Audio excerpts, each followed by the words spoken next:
विलायत में अकाल पड़ गया और भूखे मरने की नौबत आई।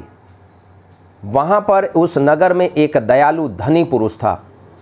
उसने सब छोटे लड़कों को प्रतिदिन 1 रोटी देने की घोषणा की। दूसरे दिन सवेरे एक बगीचे में सभी बच्चे इकट्ठा हो गए। रोटियां बंटने लगी। रोटियां छोटी बड़ी थी।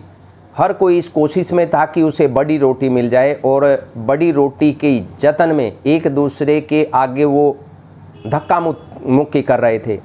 लेकिन पीछे एक कोने में एक लड़की बिल्कुल शांत स्वभाव से खड़ी थी। उसका नंबर सबसे बाद में आया और उस टोकरी में एक रोटी बची थी, वो भी छोटी सी थी। उसने उसे प्रसन्नता से लिया और वह घर चली गई। दूसरे दिन फिर रोटियां बांटी गई।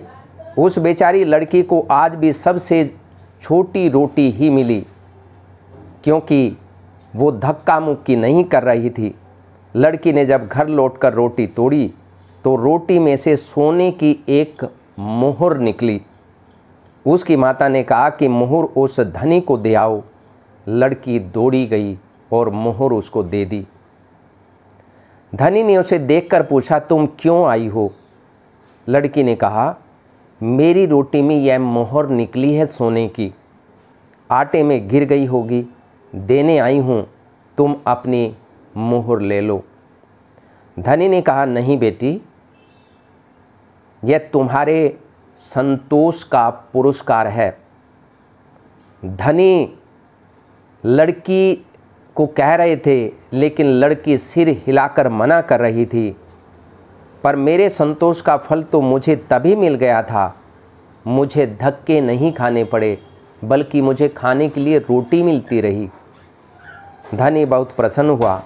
उसने उसे अपनी धर्म पुत्री बना लिया और उसकी माता के लिए मासिक वेतन निश्चित कर दिया।